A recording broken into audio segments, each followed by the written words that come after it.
Okay. This turns your waterfall pump off.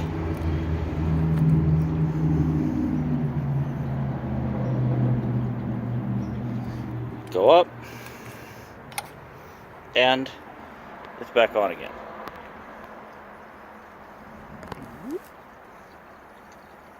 Okay.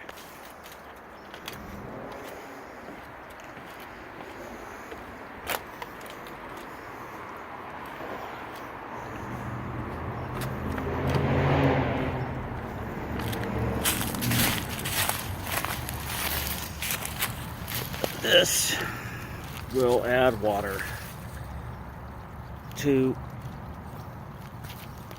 your pond. Just turn it on. It goes directly in the reservoir where the pump is. See the ripples?